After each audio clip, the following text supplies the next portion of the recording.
a tendance malheureusement à gaspiller de la nourriture par rapport à comment on prépare les repas. Donc soit on va faire trop de pâtes, trop de riz. Et du coup sur ce stand, je propose de fabriquer un verre doseur spécifique pour les légumineuses et les féculents. Voilà, donc la juste dose pour cuisiner la juste dose de féculents et de légumineuses. Si j'ai tout compris, on vient vous voir, on nous donne un petit verre et on repart avec le verre qui est dosé en fonction de nos besoins. Voilà. En fonction de la... Regardez, moi je suis un peu fort. Et ben vous allez adapter les quantités sur votre verre doseur. Vous allez en mettre un petit peu plus. Moi je vous donne les quantités, on va dire moyennes pour une personne classique. Mais si on est un petit mangeur, on va faire un trait un petit peu en dessous. Et si on est un gros mangeur, on va faire un petit trait au-dessus. Bon, je ne suis pas un gros mangeur, mais je suis gourmand.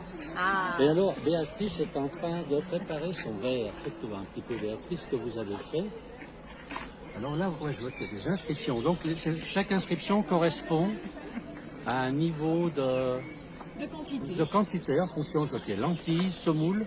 Vous avez testé beaucoup de choses là. Les haricots, on peut faire avec les haricots. On fait avec les haricots. Les coquillettes, le quinoa. Voilà, ça évite de faire trop manger. Bon, en général, moi je finis toujours mes plats, même s'il y a trop, ça se voit. Et là donc ça permet de doser en fonction. Exactement. D'accord. Et ça, c'est organisé. Alors, vous avez des fiches. Vous donnez une fiche aux gens ensuite pour qu'ils puissent... Et ils repartent avec leur verre doseur, qui est donc tout prêt. Oui. Et ils repartent avec des conseils aussi, s'ils ont des questions. Conseils pour... Voilà, sur les dates de consommation, parce qu'on se trompe des fois aussi sur l'interprétation des dates de consommation et on va gaspiller parce qu'on pense que c'est périmé, mais en fait, il y a certains aliments qu'on peut encore consommer. Oui. Des biscuits, par exemple, en date périmée, on n'a aucun risque de manger des biscuits en date périmée. Des lentilles, des pâtes, ce sont d'ailleurs des dates indicatives, ce ne sont pas vraiment des dates de péremption. Donc voilà. On peut les consommer après. On peut les consommer.